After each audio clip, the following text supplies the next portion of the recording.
তো প্রিয় শিক্ষার্থীরা, আশা করি সবাই ভালো আছো। তো আজকে আমরা আলোচনা করবো রাইট ফর্ম অফ ভার্বস। তো প্রথমে বলে নিই যে রাইট ফর্ম অফ ভার্বস আমরা এর আগে টেন্স পড়েছি, ভার্বের বিভিন্ন ক্লাসিফিকেশন করেছি।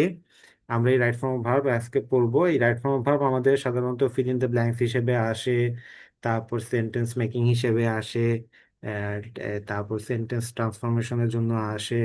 হ্যাঁ, তারপর সবচেয়ে বড় যেটা, যে তোমার শুদ্ধ সেন্টেন্স লিখতে গেলে রাইট ফর্ম অফ ভার্ব জানা থাকা দরকার আছে। এবং আমরা এই রাইট ফর্ম অফ ভার্বটা আমাদের যে ট্রান্সলেশনে খুব বেশি গুরুত্বপূর্ণ একটা ভূমিকা রাখে। কারণ হচ্ছে যে আমরা ট্রান্সলেশন করতে গেলে এই রাইট ফর্ম অফ ভার্বের ভুলটাই আমরা বেশি করি। পাশাপাশি সেন্টেন্স যে ট্রান্সফরমেশন আছে সেগুলোতেও কি আমাদের রাইট ফর্ম অফ ভার্বটা গুরুত্বপূর্ণ একটা বিষয়। তো খুব বেসিক একটা জিনিস, এগুলো আমরা অনেক ছোট থেকে পড়ে আসছি, 6, 7, 8, 9-এ পড়েছি। এই ক্লাসে আমি জাস্ট সেগুলো একটু তোমাদেরকে রিপিট করব, একটু আবার একটু বুঝিয়ে দিব তোমাদের। আশা করি তখন ওখান থেকে আহ, আহ, এই আমার এই যে স্লাইডটা আছে সেই স্লাইডটা পড়লে এগুলো বারবার ঘুরে ফিরে এই নিয়মগুলো আসে। রাইট ফর্ম অফ ভার্ব বলতে গেলে কিন্তু অনেক অনেক নিয়ম আছে। হ্যাঁ, সব নিয়ম আমাদের পড়ার দরকার নাই। এখানে জাস্ট ঘুরে ফিরে চাকরির পরীক্ষার জন্য যেসব প্রশ্নগুলো বেশি বেশি আসে সেগুলি তোমাদেরকে পড়াবো। 20-25টার মতো রুলস আছে।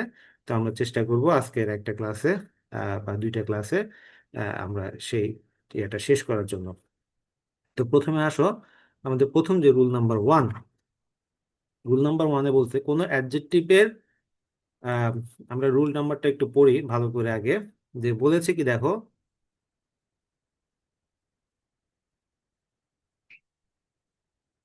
কোনো অ্যাডজেক্টিভ এর পূর্বে আর্টিকেল দা বসলে ওই জাতীয় সকলকে একসঙ্গে নির্দেশ করে, ফলে সাবজেক্ট ও ভার্ব প্লুরাল হয়ে যায়। সাবজেক্ট ও ভার্ব প্লুরাল হয়ে যাওয়া মানে কি? আমি দুইটা বাক্য লিখি দেখো। যেমন he goes to school, he goes to school. Okay, they go to school.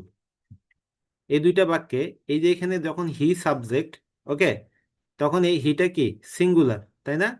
এটা হচ্ছে যে কি সিঙ্গুলার। এই জন্য আমার এই ভার্বের সাথে গোস একটা এস বাই এস যুক্ত হয়েছে। হ্যাঁ, এস বাই এস যুক্ত হয়েছে।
সরি, একটু ফোন আসছিল, সিনিয়র স্যার ফোন দিয়েছে।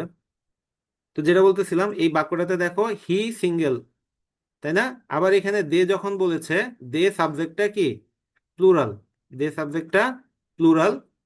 তো এখন এই সিঙ্গুলার সাবজেক্টের জন্য আমার গোস ভার্বের সাথে অ্যাস বাই এস যুক্ত হয়েছে। তাহলে আমাদের বুঝে নিতে হবে যখন ভার্বের সাথে অ্যাস বাই এস থাকবে, হ্যাঁ, তখন সেটা সাধারণত কি হতে পারে? সেটা অবশ্যই অবশ্যই কি সিঙ্গুলার ভার্ব হবে। ওকে, আর এখন যখন আমার এই যে এখানে যখন প্লুরাল ভার্ব দিছে, তখন এই যে ভার্বের সাথে অ্যাস বাই এস যুক্ত হয় নাই, গো এর সাথে অ্যাস বাই এস যুক্ত হয় নাই, তাহলে এটা প্লুরাল ভার্ব। এখন আবার এই গো ভার্বটা কিন্তু সিঙ্গুলার আহ, ইয়ের সাথেও বসতে পারে। দেখুন, আমি দে না বলে আমি যদি আই লিখতাম, I go to school, I go to school, তখন কিন্তু আবার এটা দেখো আই সিঙ্গুলার না এটা। তা কিন্তু গোস বসতে গেলে অবশ্যই এটা সাবজেক্ট সিঙ্গুলার হতে হবে, আরো স্পেসিফিক করে বললে থার্ড পার্সন সিঙ্গুলার নাম্বার হতে হবে। কিন্তু এই নিয়মটাতে বলছে যে কোনো অ্যাডজেক্টিভের আগে, যেমন এই যে রিচ, এটা একটা অ্যাডজেক্টিভ। অ্যাডজেক্টিভ মানে কি দোষ গুণ অবস্থা সংখ্যা ইত্যাদি যখন বোঝায়, যখন এটা দ্বারা তার আগে যখন আমার কি বসে আর্টিকেল দা বসে, তখন এই জাতীয়, এই অ্যাডজেক্টিভের জাতীয় সকলকে একটা জাতি বুঝায়। হ্যাঁ, তখন এই ভার্বটা তখন কি হয়ে যাবে? প্লুরাল হয়ে যাবে। বুঝে গেছে? তখন এই সাবজেক্টটাও প্লুরাল হয়ে যাবে। মনে করে দ্য রিচ মানে ধনীরা, মানে পৃথিবীর যত ধনী আছে সব ধনীরা, প্লুরাল, তাই না? এই জন্য আমার এখানে আমার সাবজেক্টের পরে, প্লুরাল সাবজেক্টের পরে ভার্বটাও বসছে প্লুরাল, আর বসেছে। ওকে, তাহলে এভাবে the rich are not always happy, ধনীরা সবসময় সুখী নয়। দ্য পায়াস আর হ্যাপি, তো দ্য পায়াস মানে ধার্মিক ব্যক্তি, সকল ধার্মিক ব্যক্তি বোঝাচ্ছে, তো এই জন্য এখানে আমার আর বসেছে। এই যে the pious are happy. The poor, এই যে দ্য পুওর, এখানে আমার শুধু লিভ বসেছে, ঠিক আছে? দ্য পুওর মানে গরিবরা, live from hand to mouth মানে দিন আনে দিন খায়। এই যে দিন আনে দিন খায়, হ্যান্ড টু মাউথ দ্বারা কি বোঝায়? দিন আনে দিন খায়। তাহলে এই যে এইভাবে যে বিষয়গুলো আসে, আমাদের বুঝতে হবে যে কোনো একটা অ্যাডজেক্টিভ, এখানে পুয়ার একটা অ্যাডজেক্টিভ, পাইয়াস একটা অ্যাডজেক্টিভ, রিচ একটা অ্যাডজেক্টিভ, মানে কেমন, লোকটা কেমন, রিচ সে অনেক ধনী, লোকটা কেমন ধার্মিক, লোকটা কেমন গরিব। তাহলে এই যে কেমন বললে আমরা যেটা বুঝি সেটা হচ্ছে অ্যাডজেক্টিভ, এবং তার আগে যদি দি বসে এবং তখন একটা যে সাবজেক্ট তৈরি হয়, সেই সাবজেক্টটা সবসময় প্লুরাল হবে, এবং সেটা অনুযায়ী আমাদের প্লুরাল কি ভার্ব বসাতে হবে। তাহলে আহ, আমি তোমাদের যদি এখন একটা বাক্য দেই, তোমরা আমাকে দেখি উত্তরটা দাও তো। আমি তোমাদের একটা কোশ্চেন করি, তোমরা সেই অ্যান্সারটা দিক কি হবে কমেন্টে লিখো। দ্য টিচার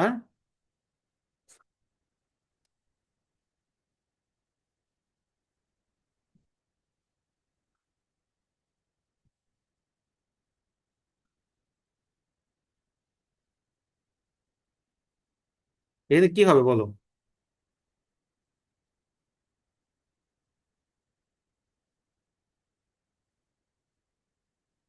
কমেন্টে জানাও।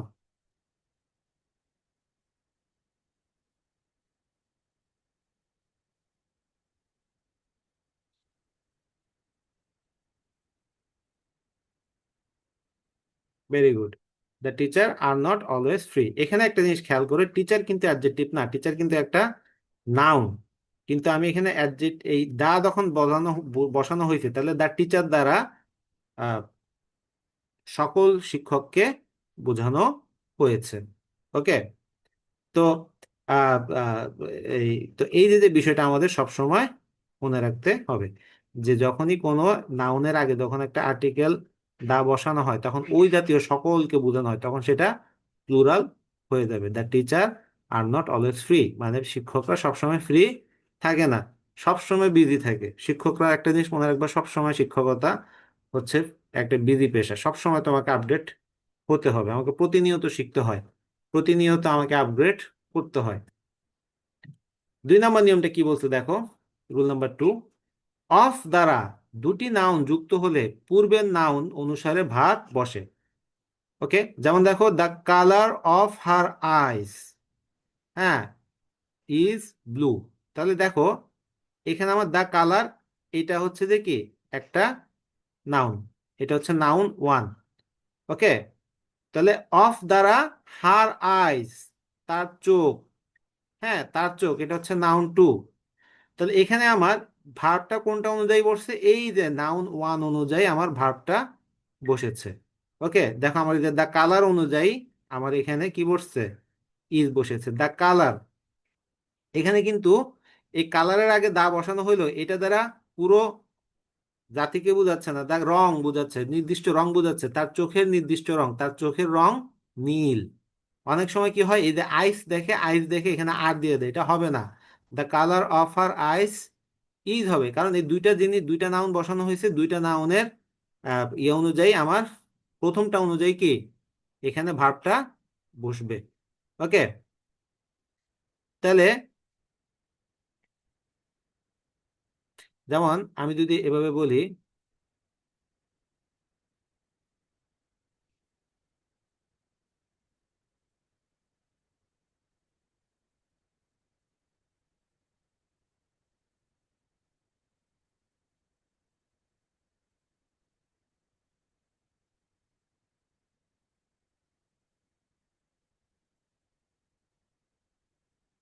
এখানে কোনটা হবে বললো, the players of my team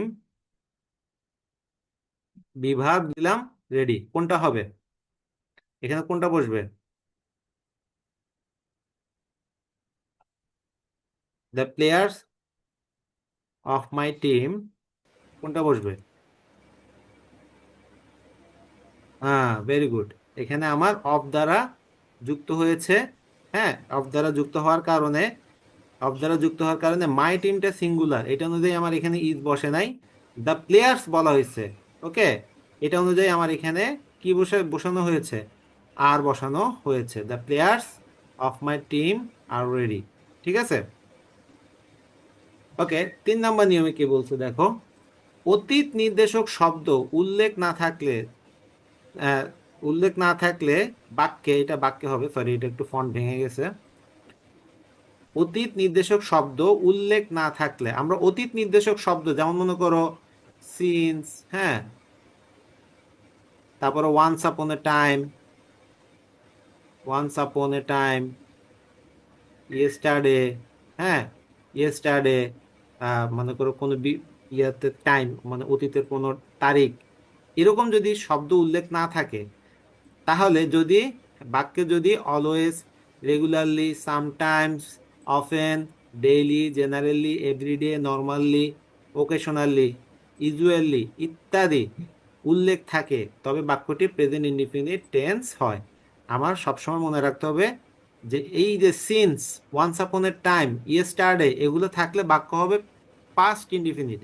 কিন্তু আমার যদি বাক্যে always, regularly, sometimes, often, daily, generally, everyday, normally, occasionally, usually, এগুলো যদি থাকে, তখন বাক্যটা প্রেজেন্ট ইনডিফিনিট টেন্সে হবে। যেমন হি অলওয়েজ, যে অলওয়েজ, এই যে আমার অলওয়েজ এখানে আছে না, এই যে অলওয়েজ এখানে আছে, he always disturb the class, তাহলে ডিস্টার্বস, এই যে অ্যাস হয়েছে এখানে একটা, he always disturbs the class, সে ক্লাসে সবসময় ডিস্টার্ব করে। Okay, he often, he often, okay, visits our village, তাহলে আমার অ্যান্সারটা কি হবে? এখানে একটা অ্যান্সার হবে যে কি, হি, এখানে অ্যাস দিয়ে দিয়েছে, এটা অ্যাস, আমার উত্তরটা ভুলে লিখে ফেলা হয়েছে আগে। হ্যাঁ, হি অফেন, তাহলে কি হবে? ভিজিটস আওয়ার ভিলেজ, মানে সে মাঝে মধ্যে আমাদের কি গ্রামটা ভিজিট করে। ওকে, আচ্ছা, এখন এখন যদি আমি বলি আই নর্মালি,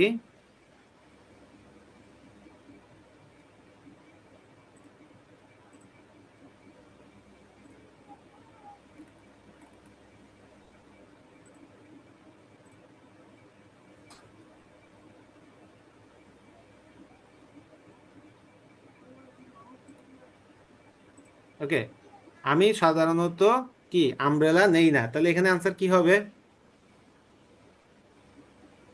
প্রেজেন্ট ইনডিফিনিট হিসেবে আমি এখানে আই দিয়েছি দেখে এটা কি হবে। আর আমি যদি এখানে আয়ের জায়গায় আমি হি, হ্যাঁ, হি বসালে কি হবে?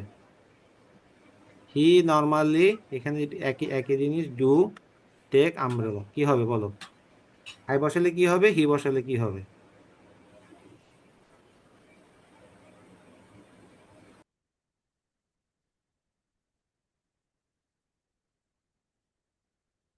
দ্রুত দ্রুত উত্তর দাও, এত স্লো হলে হবে? প্রথমটা আই যদি হয়, আই নর্মালি ডাজ নট, না তো ডু নট হবে, আই হলে ডু হবে। হ্যাঁ, প্রেজেন্ট ইনডিফিনিট আমার সাবজেক্ট কি আই না, হি হলে ডাজ নট হবে। ঠিক আছে, I normally do not take umbrella, আর he normally does not take umbrella. Very good, তাহলে নিয়মটা আমার সব বুঝাই গেছে। এবার দেখো আমরা 4 নম্বর নিয়মে যাব। বাক্যে, এখানে ফন্ট ভেঙে গেছে, এটা বাক্যে হবে। বাক্যে now, at this moment, at present উল্লেখ থাকলে বাক্যটি প্রেজেন্ট কন্টিনিউয়াস হয়। প্রেজেন্ট কন্টিনিউয়াস মানে কি, আমরা টেন্স পড়েছিলাম না, একটা কাজ চলমান আছে, ওকে, এরকম যখন থাকবে তখন এটা কি হবে? প্রেজেন্ট কন্টিনিউয়াস হবে। তো they are playing in the field now, এই যে বাক্যে যেহেতু নাও আছে, তাই আমার কি বসবে? প্রেজেন্ট কন্টিনিউয়াস বসবে। হি ওয়াচেস, এখানে he watch TV at this moment, তাহলে কি হবে? হি ইজ ওয়াচিং, ওয়াচটা কি হয়ে গেছে? Is watching TV. তাহলে আমি যদি লিখি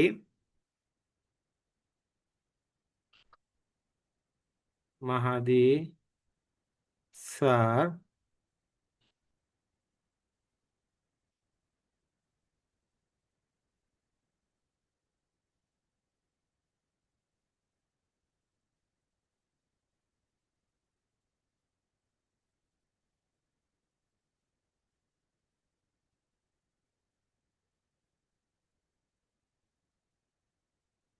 Mahadi sir dash English at this moment, Mehedi sir এখন ইংলিশ কি করতেছে বলো, অ্যান্সার কি হবে?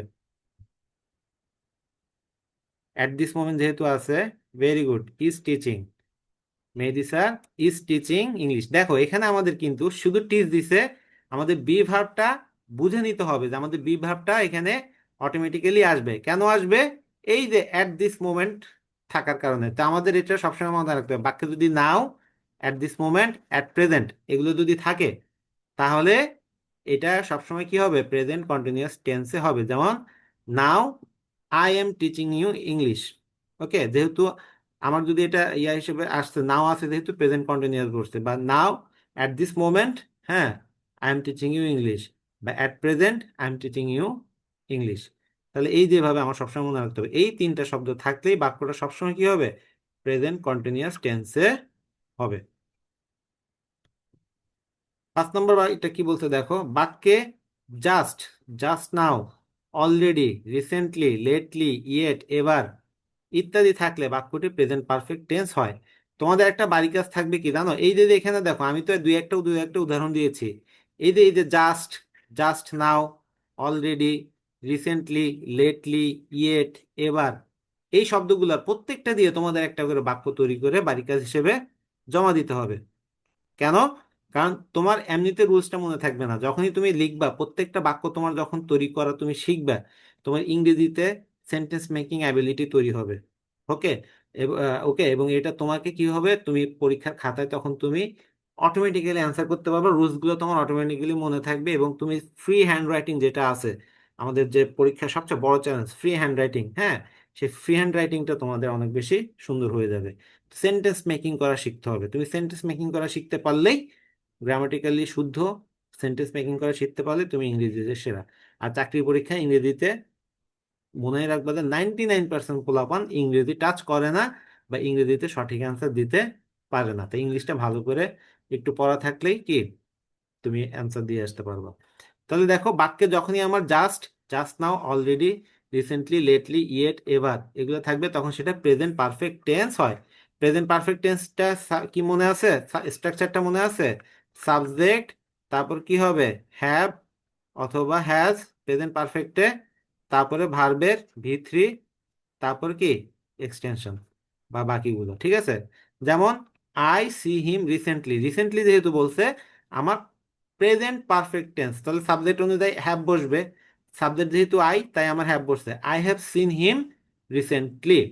ওকে, তাহলে আমার সাবজেক্ট যদি ফার্স্ট পার্সন হয় এবং অথবা প্লুরাল হয়, তখন বসবে হ্যাভ, বা সেকেন্ড পার্সন হয় কিন্তু শুধুমাত্র থার্ড পার্সন সিঙ্গুলার নাম্বারের জন্য হ্যাশ বসবে। কিসের জন্য বসবে? Third person, third person singular number.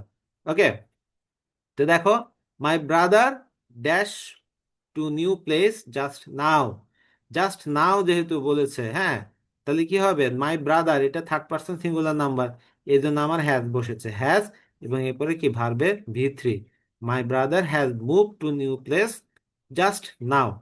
ওকে, এখন যদি আমি আহ, আহ, আমি যদি এখন মনে করো অন্য একটা ইয়ে দিয়ে বাক্য তৈরি করি, যে যেমন মনে করে যে একটা অলরেডি দিয়ে আমি একটা বাক্য তৈরি করলাম, হ্যাঁ, যেমন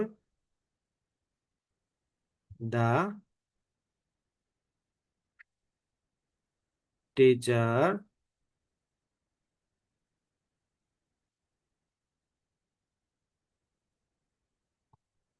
টিচ দ্য টপিক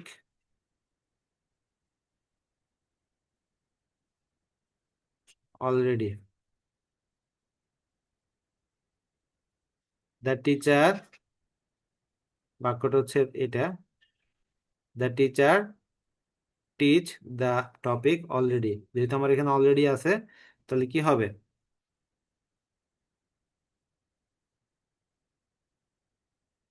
দেখি কে কি আনসার করছো। কি হবে? Has taught. Very good. Has taught, the teacher যেহেতু বলেছে, আমার কি বোঝাচ্ছে? এখানে কিন্তু দ্য টিচার দ্বারা কি বোঝানো হচ্ছে? শিক্ষক বোঝানো হয়েছে। ওকে। ওকে, তাহলে দেখো, এরপরে আসো 6 নাম্বার বাক্যে। কি বলেছে? আহ তোমাদের একটা জিনিস মাথায় রাখতে হবে কি, ইংরেজিতে না, মানে কমন সেন্স একটা খুব বড় ব্যাপার।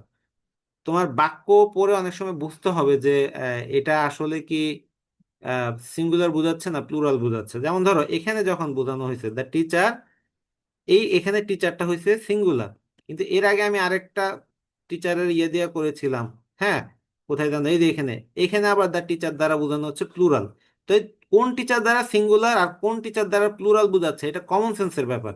একটু কমন সেন্স দিয়ে চিন্তা করলে কিন্তু তোমার গ্রামার অনেক শুদ্ধ হয়ে যাবে। ওকে। তো কখন আমার ইংরেজি পড়ে কোনটা ইয়ে করা হচ্ছে না হচ্ছে সেটা বোঝার জন্য ইংরেজি পড়া শিখতে হবে। তুমি একটা জিনিস মনে রাখবা, যে প্রতিদিন চাকরির পরীক্ষার জন্য তোমাকে কিছু ইংরেজি পড়া অভ্যাস করতে হবে, কিছু ইংরেজি লেখার অভ্যাস করতে হবে। এখন ইংরেজি পড়বা কোথায়? ইংরেজি পড়ার জন্য সোজা হিসাব, ইংরেজি পত্রিকা পড়বে। ওকে।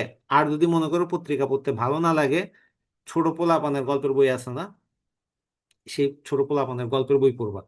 ছোট পোলাপানের গল্পের বই ইংরেজিতে যেগুলো আছে, বিভিন্ন ছোট ছেলে মেয়েদের ইংরেজি বইতে সুন্দর সুন্দর ইংরেজি গল্প লেখা থাকে না, সেগুলো পড়বা। একটু মনোযোগ দিয়ে তাদের গ্রামারটার দিকে লক্ষ্য রেখে পড়বা। হ্যাঁ, দেখবে যে তোমার ইংলিশ অনেক ভালো ইমপ্রুভমেন্ট হয়েছে। ওকে। কেন গল্প পড়তে বলতেছি? কারণ নিউজ পড়তে গেলে অনেক সময় এটা ভালো লাগে না পড়তে, কিন্তু তুমি যখন এমনিতে গল্প পড়বা তোমার এটা পড়তে ভালো লাগবে। আর যদি আর বেটার হয় সবচেয়ে কি, ইংরেজি পত্রিকা পড়বা। সবার আগে কি করবা? ছোট ছোট নিউজগুলো পড়বা। ইংরেজি আসলে পড়ার অভ্যাসটা গড়ে তুলতে হবে। যেমন আমি যখন এমবিএ করেছি, তখন এমবিএ করার সময় আমি ইংলিশ মিডিয়াম, আমি তো পড়ছি বাংলা অনার্স মাস্টার্স। এমবিএ করতে গিয়ে দেখি যে সব ইংলিশ। হুম। এখন তো মানে আমার প্রথম সেমিস্টারটা কি যে কষ্ট হয়েছে। ওকে। মানে আমার ইংলিশের সাথে আমার ইউজ টু হতে, মানে আমার ইংলিশের সাথে আমার ধাতস্থ হতে বা ম্যাচ করতে আমার অনেক সময় লাগছে। হ্যাঁ, সেই জন্য আমার খুব কষ্ট হয়েছিল। তো পুরাটা ইংলিশ মিডিয়ামে, আমি হঠাৎ করে মনে হয়েছিল অর্থই সাগরে পড়ে গেছি। কিন্তু তোমাদের তো আর এরকম নাই। তো তোমাদের করতে হবে কি, প্রতিদিন ইংরেজি একটু একটু করে পত্রিকা পড়তে হবে। আমি ওইটা করতাম, আমরা ম্যাথে ইংরেজি পেপার রাখতাম, ইংরেজি পড়তাম। ইংরেজি অন্তত প্রতিদিন একটু ইংরেজি পত্রিকাটা উল্টা পাল্টা দেখতাম। ওই উল্টা পাল্টা দেখতে গিয়ে আমার ইংরেজির ভয়টা আস্তে আস্তে কেটে গেছে, ইংলিশটা আমার কাছে ধাতস্থ হয়ে গেছে। হ্যাঁ, তো তোমাদের একটা কাজ করবো যে তোমরা প্রতিদিন, এখন তো তোমাদের অনলাইনে যুগ, সুযোগ সুবিধা বেশি। হ্যাঁ, তো এখানে তোমরা একটা ইংরেজি পত্রিকা, ডেইলি স্টার পড়িও না, ডেইলি স্টারটা একটু হার্ড। ওকে। ডেইলি অবজারভারটা পড়তে পারো। ওকে। ডেইলি অবজারভার, ডেইলি অবজারভারটা সহজ ইংরেজিতে লেখা। এখান থেকে নিউজ তোমরা ইন্টারনেটে সার্চ দিয়ে দেখে পড়ে নিতে পারো। একটু একটু ছোট ছোট নিউজগুলো পড়ো, প্রতিদিন একটা নিউজ পড়বা। এবং ওই নিউজটার বাংলা অনুবাদ তুমি খাতায় লেখার চেষ্টা করো। ওকে। বা ওখানে কি বলছে সেটা তুমি একটু ভালো করে পড়ো, বুঝে বুঝে পড়ো। হ্যাঁ, দেখবে যে ইংলিশটা তোমার কাছে আস্তে আস্তে ইউজড হয়ে গেছে। এবং যখন তুমি এভাবে ইংরেজি পড়ার একটা অভ্যাস গড়ে তুলবা, তখন বললাম না যে কমন সেন্স, ইংরেজি কমন সেন্স, ইংরেজি কমন সেন্সটা তোমার গ্রো হবে। এমনিতে শত গ্রামার পড়ায়ও তোমাকে কি ইংরেজি গ্রামার গ্রো করানো যাবে না। তো যাই হোক, রুল নাম্বার 6তে কি বলতেছে আমরা সেটা আলোচনা করব। বাক্যে অতীত নির্দেশক শব্দ, যেমন এই একটু আগে বললাম এর আগের ইয়াটাতে অতীত বুঝাবে এরকম শব্দগুলো কি কি আছে? Yesterday, ago, long ago, long since, once, last ইত্যাদি থাকলে সেটা কি হবে? পাস্ট ইনডিফিনিট টেন্সে বসবে। খেয়াল করো, my father come home last night, যেহেতু লাস্ট কথাটা আসছে, এভাবে এই যে আমাদের এখানে লাস্ট আসছে তাই না, এভাবে যদি last night, last year, last week, last moment, হ্যাঁ, লাস্ট আওয়ার, এভাবে যখন বোঝাবে লাস্ট দিয়ে তারপর যে কোনো সময় জ্ঞাপক কিছু বোঝালেই সেটা অতীত বোঝানো হবে। তো তখন কি হবে? চোখ বন্ধ করে এটা ভার্বটা আমার কি হবে?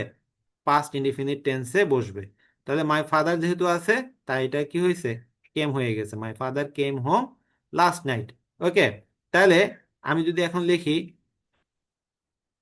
পূজা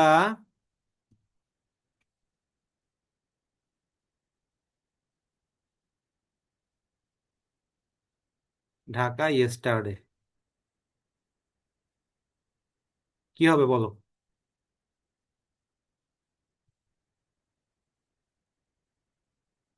পূজা ব্র্যাকেটে দেয়া আছে গো টু ঢাকা ইয়েস্টারডে, এটা অ্যান্সার কি হবে?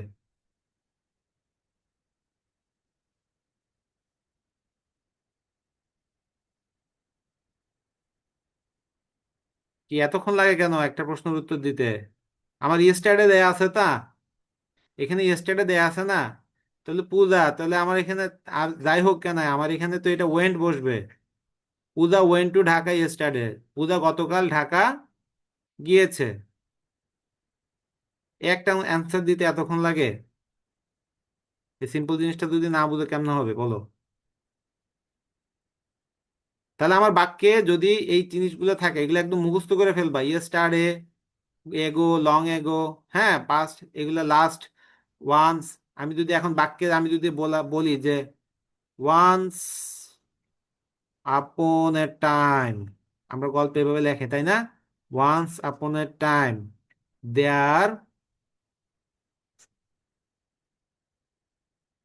গ্রেট কিং, এখানে কি হবে বলো?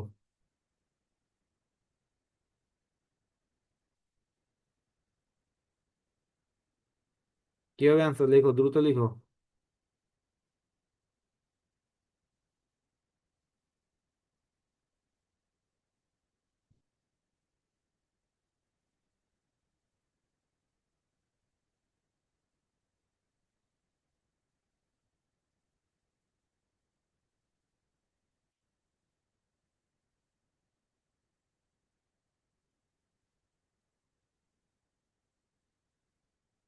হুম, দেয়ার ওয়াজ হবে, there was a great king, was, very good, কিম্পার, প্রীতম। ওকে, আশা করি বুঝতে পারছো। তাহলে আমার বাক্যে এগুলো থাকলেই আমার সেটা কি হবে, পাস্ট ইনডিফিনিট টেন্সে হবে। দেখো এই রুলস গুলো খুব সিম্পল, এগুলাই বারবার ঘুরে ফিরে পরীক্ষাতে আসে, এবং এগুলাই তোমরা পরীক্ষাতে বারবার দেখতে পাবা, এবং এগুলাই বেশি পরিমাণ পোলাপান কি ভুল করে দিয়ে আসে। আমি তোমাদের একটা মডেল শিট দিব, যে চাকরি পরীক্ষায় এই রাইট ফর্ম ভার্ব থেকে কি কি প্রশ্ন আসছে, তোমরা দেখলেই বুঝতে পারবা কিভাবে কতভাবে প্রশ্নগুলো, শিটটা দেখলেই বুঝতে পারবে। হ্যাঁ, এবং ওটা অনুযায়ী তোমরা প্রস্তুতি নিবে। আর আমি এটা একটা পরীক্ষাও কালকে নিব, যে রুলস গুলো পড়ালাম সেগুলোর উপরে একটা পরীক্ষা আগামীকালকে নিব। তো তারপর দেখো আমাদের এর পরের নিয়মটা কি বলছে দেখো, interrogative pronoun. Interrogative pronoun, interrogative মানে কি? ইন্টারোগেটিভ মানে হচ্ছে যেগুলো দ্বারা প্রশ্ন করা হয়, তাই না, ইন্টারোগেটিভ প্রোনাউন্স। এই প্রোনাউন্স গুলো কি কি? প্রোনাউন মানে নাউনের পরিবর্তে যেগুলো ব্যবহার করা হয়, হ্যাঁ, এগুলো কি কি? আমরা ডাব্লিউএস ওয়ার্ড বলতে যেগুলো চিনি সেগুলো, what, when, why, how, which. এই শব্দগুলো কমপ্লিট করতে পারে না, নিজেরা প্রশ্ন কমপ্লিট করতে পারে না বলে এদের পর টেন্স অনুযায়ী সাহায্যকারী ভার্ব মানে অক্সিলারি ভার্ব বসে। মানে আমার এই যে ইন্টারোগেটিভ প্রোনাউন যেগুলো আছে, what, when, why, how, which, where, হ্যাঁ, এগুলো থাকলে এটা নিজেরা প্রশ্নটা কমপ্লিট করতে পারে না, তাই তাই এখানে আমাদের একটা সাহায্যকারী ভার্ব, অক্সিলারি ভার্ব বা বিভার্ব বসাতে হয়। এখন আমাদের এই ভার্ব বসে এতে, এদের পর টেন্স অনুযায়ী সেই ভার্বটা কি অনুযায়ী বসবে, টেন্স অনুযায়ী বসবে। ওকে, যেমন what you dash to drink now, now যেহেতু বলছে, তাহলে নাও হইলে আমরা একটু আগে কি রুলস পড়ছিলাম, নাও মনে আছে? এই যে নাও থাকলে কি হবে, নাও থাকলে প্রেজেন্ট কন্টিনিউয়াস হবে, তাহলে আমার বাক্যটাতে আমার এখানে কি কন্টিনিউয়াস, প্রেজেন্ট কন্টিনিউয়াস অনুযায়ী হবে হোয়াট, তাহলে কি হয়েছে দেখো, what are you going to drink now. ঠিক আছে, আমার নাও থাকার কারণে আমার এই টেন্সটাতে কি বসছে, প্রেজেন্ট কন্টিনিউয়াস টেন্স বসেছে। ওকে, তো এখানে নাও প্রেজেন্ট কন্টিনিউয়াস টেন্স নির্দেশ করে, এই কারণে আমার এখানে গোটা কি হয়ে গেছে, আর ইউ গোয়িং টু হয়ে গেছে। বুঝা গেছে? এখানে ফলে আর সাবজেক্ট পূর্বে এটা বসেছে, তাহলে why did he go out yesterday. তাহলে আমার এখানে দেখো, এখানে আমার দিয়েছে গো, তাহলে অ্যান্সারটা কি হবে? Why did he go out yesterday. এখানে আমার এই বাক্যটা পুরোটাই ঠিক আছে, যেটা আছে প্রশ্ন সেভাবেই আছে আমার। এখানে বাক্য বলছে যখন দেখো অক্সিলারি হিসেবে এই যে ডিডটা আমার টেন্সকে গ্রহণ করেছে, এদের টেন্স অনুযায়ী বসাতে হবে বলছে না, এই ডিডটা টেন্সকে নির্দেশ করতেছে, তাই আমার এখানে ডিড বসে গেছে পাস্ট টেন্সে, ইয়েস্টারডে হিসেবে এখানে ডিডটা বসেছে। তাহলে হোয়াই ডিড হি, তাহলে গোটা যেমন আছে তেমনই বসবে। আমরা যখন ভার্বে ইয়া বসানোর জন্য আমরা ডু ডিড ডাস বাক্যে ব্যবহার করব, তখন অন্য যে ভার্বটা থাকবে সেটা কি হবে? বেস ফর্মে বসবে। তাহলে আমি যদি এভাবে একটা প্রশ্ন করতাম যে হাউ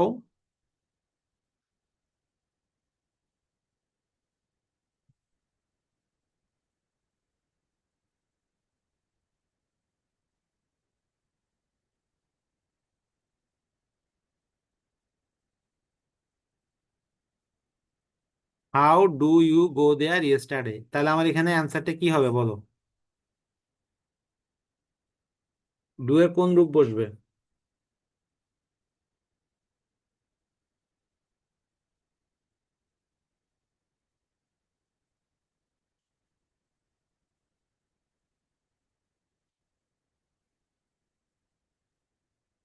ভেরি গুড, কিম্পার ডিড বসবে। হ্যাঁ, এখানে আমার যেহেতু ইয়েস্টারডে বলেছে তাই আমার এখানে অ্যান্সার কি হবে? How did. আর যেহেতু একবার ডিড আমি বসাই ফেলবো, ওকে, ডিড যেহেতু আমি একবার বসাই ফেলবো, এটা আমারটা কি হবে? অ্যান্সার হবে ডিড। তখন আমার গো যে ভার্বটা থাকবে সেটা বেস ফর্মে বসবে। বুঝে গেছে? তাহলে তোমরা এখন কি করবা? এই যে what, when, why, how, which, হ্যাঁ, হোয়ার, এগুলো দিয়ে আমাদের একটা একটা করে বাক্য তৈরি করে, দরকার হলে যদি মাথায় না আসে ইন্টারনেটে সার্চ দাও, ওকে, ইন্টারনেটের সাহায্য নাও, তারপর লিখো। তুমি এটা করতে করতে দেখবা তোমার বাক্য গঠন অনেক বেশি স্ট্রং হয়ে গিয়েছে। ওকে, তারপরে 8 নম্বর রুলসে কি বলছে দেখো, সিন্স যদি বাক্যের মাঝখানে কনজাংশন হিসেবে থাকে, কনজাংশন মানে কি? মানে সংযোগ বা সংযুক্ত করে, ঠিক আছে, তখন সিন্সের পূর্বের অংশ প্রেজেন্ট টেন্স হয় এবং পরের অংশ পাস্ট টেন্স হয়। বুঝে গেছে? কিন্তু সিন্সের প্রথম অংশ যদি পাস্ট ইনডিফিনিট টেন্স হয়, পরেরটা পাস্ট পারফেক্ট টেন্স হবে। এটা একটু বোঝা টাফ, আমরা একটু এইভাবে দেখি। এই যে এই বাক্যটাতে খেয়াল করো, 10 years have passed since my father ব্র্যাকেটে দিচ্ছে ডাই। তাহলে এখানে সিন্স দ্বারা এই যে এই একটা ক্লজ, মাই ফাদার, এই একটা ক্লজ, এই দুইটা ক্লজকে এই সিন্সটা কি করছে? জয়েন করছে, মানে যুক্ত করেছে। তো আমাদের বলছে কনজাংশন হিসেবে, মানে সিন্সটা এখানে কনজাংশন হিসেবে কাজ করেছে। তো পূর্বের অংশ যদি প্রেজেন্ট টেন্স হয়, পরের অংশ পাস্ট ইনডিফিনিট টেন্স হবে। তাহলে আমার এই যে এখানে প্রেজেন্ট টেন্সে আছে কেমনে বুঝবো? এই যে এখানে আমার বাক্যে হ্যাভ আছে, তাই না? এই হ্যাভ দেখে আমি বুঝবো এটা প্রেজেন্ট টেন্সে আছে। তা 10 years হ্যাভ পাস্ট, তাহলে তাহলে পরেরটা আমার কি হবে? পাস্ট ইনডিফিনিট টেন্স হবে। মানে আমার প্রথমটা যদি প্রেজেন্ট ইয়েতে থাকে, পরেরটা হবে পাস্টে। তাহলে 10 years have passed since my father, তাহলে ডাইনা হয়ে কি হবে? ডাইড হবে, তাই না? ডাইয়ের পাস্ট টেন্স কি? ডাইড।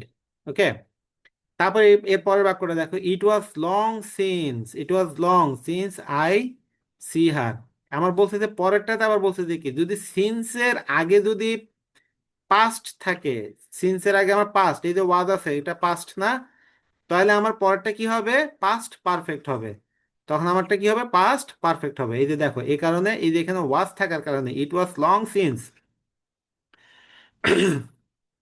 এই জন্য আমার পরের অংশটা কি হয়ে গেছে? পাস্ট পারফেক্ট হয়ে গেছে। I had I had seen, হ্যাঁ, আমি তাকে দেখেছি। ওকে, তাহলে এভাবে আমাদের আরো কিছু বাক্য তোমরা তৈরি করবা, তৈরি করে এগুলো এক্সাম্পল গুলো একটু শিখবা। ওকে, যেমন ধরো আমি একটা বাক্য দিই, যদি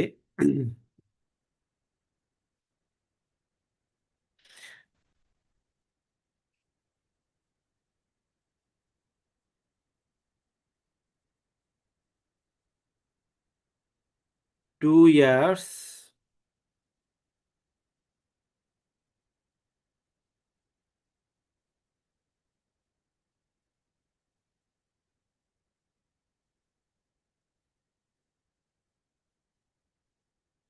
2 years had passed, হ্যাঁ, সিন্স এর কনভেনশন হিসেবে সিন্স দিলাম।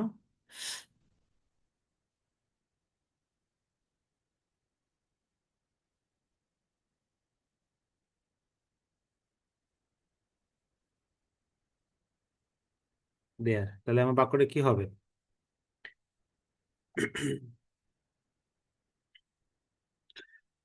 সরি, TWO হবে, TWO। হ্যাঁ, 2 years had passed। হ্যাঁ, 2 years had passed, আমার বাক্যটা হচ্ছে এটা। সিন্স আই ড্যাশ দেয়ার, কি হবে?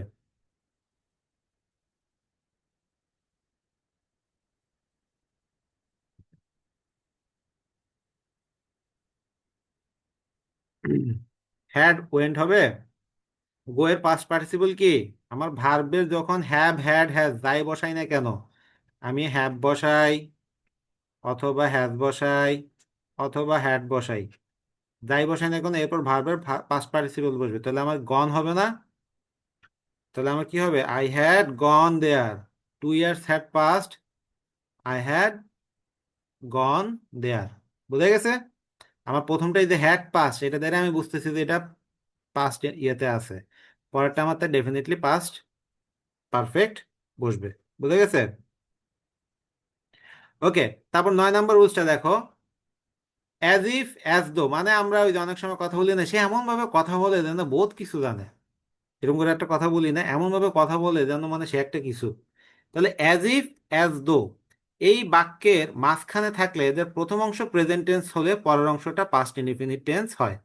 হ্যাঁ, প্রথম অংশ পাস্ট ইনডিফিনিট হলে পরের অংশটা পাস্ট পারফেক্ট টেন্স হয়। খেয়াল করো, এই যে যেমন হি স্পিক্স অ্যাজ দো, মানে অ্যাজ ইফ বা অ্যাজ দো যেটাই হোক, হি, আমার এখানে স্পিক্স বলছে না, এই যে অ্যাস আছে এখানে একটা, দেখছো অ্যাস আছে, তাহলে এটা প্রেজেন্ট ফর্মে আছে। তাহলে আমার হি, এটা কি হয়ে যাবে? নিউ, KNEW, নিউ এভরিথিং, মানে সে এমন ভাবে কথা বলে যেন সে সব কিছু জানে। ওকে, তো এই জন্য আমার হি স্পিক্স অ্যাজ ই, অ্যাজ দো বা as if he knew everything. এখানে আমার প্রথম অংশ আমার প্রেজেন্ট ইনডিফিনিট আছে, এই জন্য পরের অংশটা কি হয়েছে? Past indefinite. ওকে, কিন্তু প্রথম অংশ যদি পাস্ট ইনডিফিনিট হয়, প্রথম অংশটা যদি পাস্ট ইনডিফিনিট হয় তাহলে এটা পরেরটা হবে পাস্ট পারফেক্ট। তাহলে আমার প্রথম অংশ যদি পাস্ট ইনডিফিনিট হয়, পরের অংশটা কি হবে? Past perfect. যেমন ধরো, she acts as if she were a queen, তাহলে আমার এখানে ওয়ার বসছে। আমি যদি এখন এখানে অ্যাক্টস না বলে শি অ্যাক্টেড, আমি যদি এভাবে দিতাম she acted as if, hmm, as if, তখন আর শি ওয়ার বসতো না। হ্যাঁ, তাহলে আমার সেটা কি হতো? পাস্ট পারফেক্ট বসতো, শি হ্যাড বিন বসতো। ঠিক আছে, she had been a queen. বুঝে গেছে? আমার হি স্পিক না দিয়ে আমি যদি স্পোক বলতাম, হি স্পোক অ্যাজ দো হি, তাহলে আমার কি হইতো? নিউ হবে না, তখন আমার কি হয়ে যেত? He had known, he had known everything. Okay, তাহলে এই গেল আমাদের অ্যাজ ইফ এবং অ্যাজ দো এর নিয়ম। এটা খুবই গুরুত্বপূর্ণ একটা প্রশ্ন, এটা প্রায় সময় পরীক্ষাতে আসে, তো তোমরা এটা একটু ভালো করে শিখবা। ওকে, 10 নম্বর নিয়মে বলছে, এটা আজকে লাস্ট নিয়ম, এই নিয়মটার পরে আজকে ক্লাস শেষ।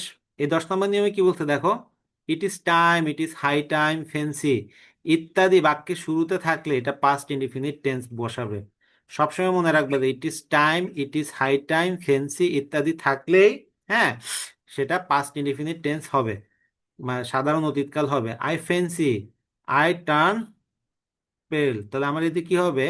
আই ফেন্সি আই টার্ন হয়ে গেছে, টার্নটা কি হয়ে গেছে? পাস্ট টেন্স টার্নডে পরিণত হয়েছে। It is high time we earned our livelihood, মানে এটা ছিল, মানে ইট ইজ হাই টাইম দ্বারা কি বোঝানো হচ্ছে? ইট ইজ টাইম বা ইট ইজ হাই টাইম দ্বারা সবসময় সঠিক সময়টা বোঝানো হয়। Okay, I fancy I turn pale মানে লজ্জা পাও এরকম কিছু বোঝাচ্ছে। তারপর it is time, it is time you realised, দেখছো, ইউ ইউ আর হবে না, sorry, you realised your mistakes. Okay, তাহলে আমি এখন দেখি, বলো তো, it is high time we, ব্র্যাকেটের ভিতরে হবে স্ট্যান্ড এগেইনস্ট করাপশন।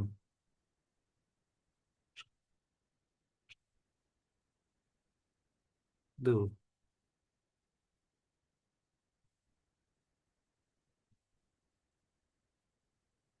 তাহলে কি হবে বলো? It is high time we, এখানে কি হবে? ভার্বটা এই যে স্ট্যান্ড, এটা কোনটা বসবে?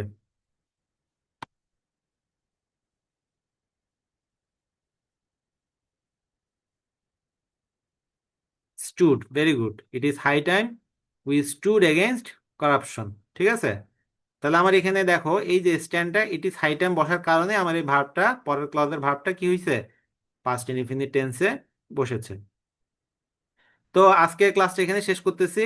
তোমরা এই 10টা নিয়ম ভালো করে শিখবা এবং এই 10টা নিয়মের যত উদাহরণ দেওয়া আছে তোমাদেরকে অলরেডি স্লাইড দিয়ে দেওয়া হয়েছে। তোমরা স্লাইড পড়ে ভালো করে ওই ওই যে এক্সাম্পল গুলো বিভিন্ন ইয়েতে দেওয়া হয়েছে ওগুলো নিয়ে যতগুলো পারো বাক্য তৈরি করো। ঠিক আছে, এবং বাক্য তৈরি করে সেগুলোর খাতায় লিখে ছবি তুলে গ্রুপে দাও। ওকে, তাহলে ভালো থাকবে। আমি তোমাদের একটা শিট দিয়ে দিচ্ছি, সেটা একটু পড়বে ভালো করে, কিভাবে রাইট ফর্ম অফ ভার্ব থেকে বিভিন্ন ধরনের প্রশ্ন আসে সেটা একটু ভালো করে পড়বে। আশা করি ওখান থেকে অনেক কিছু তোমরা জানতে পারবে। সবার জন্য শুভকামনা। আজকে তাহলে এখানে, গুড নাইট।